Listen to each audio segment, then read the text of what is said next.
Hello and welcome to another edition of Luminar Coffee Break. I'm your host, Manelli. Now, our topic today is how to control proper exposure along with the color temperature on the top and lower part of an image using the advanced gradient filter, the advanced gradient tool in Luminar 4. Now, we're going to go through that, so let me give you a quick show. So this is what the image looks like after we apply the advanced gradient, and this is what we're going to start with. So we'll go from this to this in just a few short minutes. All right. Now, before we begin, we'd like to thank our partner Fujifilm for helping make these episodes possible. Fuji reminds us: stay safe, stay creative, and stay at home.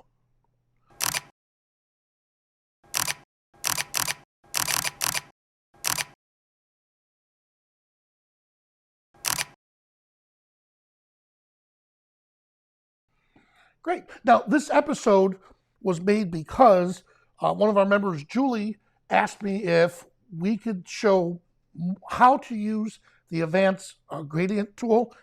And you guys have always seen me use it on portraits. Well, now I'm going to show how I use it on landscapes. All right, so I'm going to click on the edit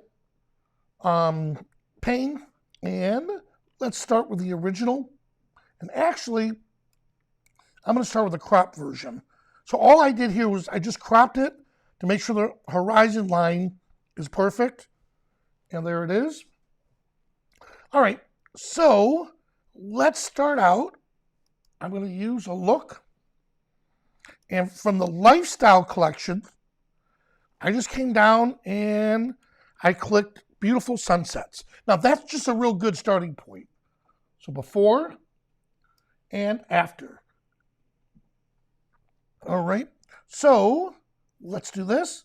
I'm going to come over to the essential tools, and what I want to do here is just bump it up a little bit more and enhance the sky a little bit more.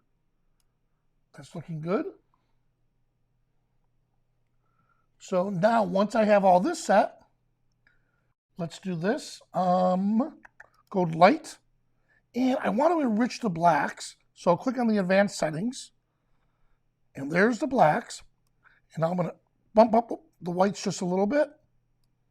Now, this is looking good. Shadows are kind of killing me here, but if I adjust the shadows on the entire image like this, then everything, the shadow gets enhanced everywhere. So this is where we're going to come down to the Pro Tools. And we're going to click on adjustable gradient. Here, and I'm going to go to an extreme so you can see this. Here's the top, and here's the bottom. And then I can adjust where the center line is. So let's go right about here. And that looks good there. So now you can understand how we're separating the two. So let's make them look more realistic. So for the top, let me put that back to normal. I like to start with the bottom. And we're going to increase the shadows. And since it's in the shadows, there's usually blues in shadows. So instead of warming it up, let's cool it down just a little bit. And now it's going to be more realistic with the shadows. All right, so we have that set. I'm going to leave the vibrancy alone for a moment, but highlights, I want to bring it down just a little. And contrast, let's add a little contrast to the scene. Good. Now, let's do this. I'm going to turn it on and off. Okay. I am seeing a change already. Again, before and after. All right, so far it's looking pretty good. Now let's go to the top section. And I definitely want to increase the contrast here. With the shadows, let's dial the shadows back. Highlights, bring that back in. Ooh, look at that. Now notice when I did that, notice how the light is looking pretty good here. And I don't want to go too far. Oh, that's nice. But It looks a little too saturated. Right about there. All right. And here's the vibrancy. Now, that's going to mess up that blue, so I'm going to leave that alone. And let's see what we just did here. Before and after. Okay. Ooh, that looks good. Now, let's come back up here to the essential category. Excuse me. To the essentials tools. Yeah, let's see. Okay, so they added a little golden hour already. Let's keep that in. But I'm going to come up here to color for a moment. Let's desaturate just a little bit, but then bring out the vibrancy. Good. So saturation is going to adjust the entire image, all the colors, equally. And then vibrancy is only going to adjust just the muted colors. All right. Before and after.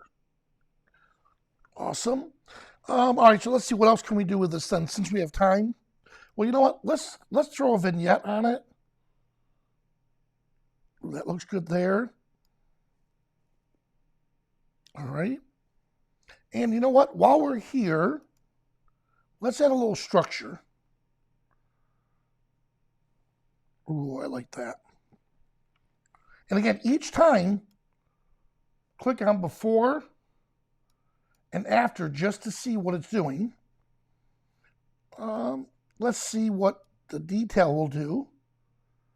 Medium details would be good. I want to be careful that I don't have the water looking fake.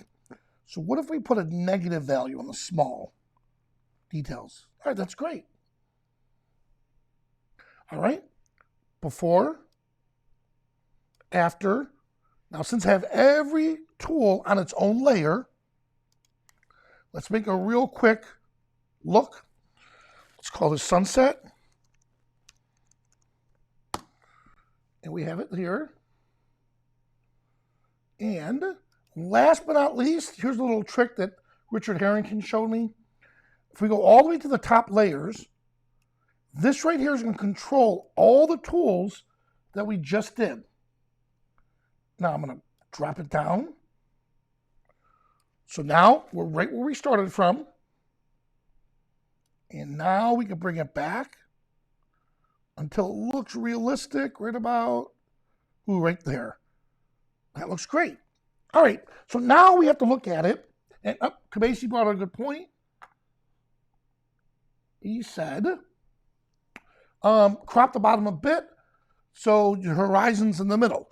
All right, so we could come in, and now that we have all this set, so by creating that look, now we have everything set, we could, in theory, come back and just start over again, crop it, and then apply the look, or leave it where we're at right now, and then just apply the look, knowing that any changes we make after that crop, the lower layers won't be affected. Now, by the way, I wish I could take full credit for taking this photo, but I can't.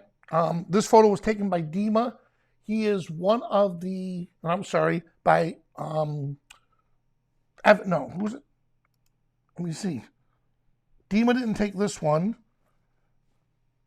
It's Ivan. So Ivan and Dima were with us at Honeymoon Beach here in Florida, and Ivan is the lead programmer on developing Luminar. So, I mean, how cool is this? You have a guy who's fascinated with photography creating the software for us. Dima is the co-founder, and Dima's photo was absolutely stunning. His battery went dead on his camera. He ended up with a same shot like this, but with an iPhone shot, and it was absolutely gorgeous. So it was great having those guys down here and having fun. All right, so I'm going to click on the crop tool. Now I have to decide in one moment. I just noticed my screen, so let me, one moment. I'm going to, 1 second. There, I have to restart my NDI. This happened earlier this morning. There we go. All right.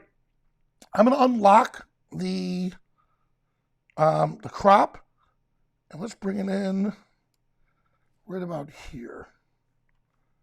And done. So honeymoon is down in Tampa, Russell. All right, so there we have it. Before and after. So guys, again, so there we have that simple tool that can control the top half of the image and the bottom half of the image, and then you actually have control on where you want the orientation to start. And you can even turn it on a 45-degree angle or keep it parallel with the horizon. Now, you've seen me do this a million times when it comes to portraits. Like if I want the lower half of the body to be darker than the top half, I always revert back to the advanced gradient. But what's cool about this with the sunrise or sunsets is you could change the colors or the color temperature on each section. All right. Well, hey guys, thank you so much for joining me. If you have questions, please leave them in the comments below, and don't forget to hit that thumbs up. And if you have suggestions, just like Julie did for future shows, please leave them in the comments or reach out to me, and we'll incorporate those into the next session. Well, I'm Vanelli.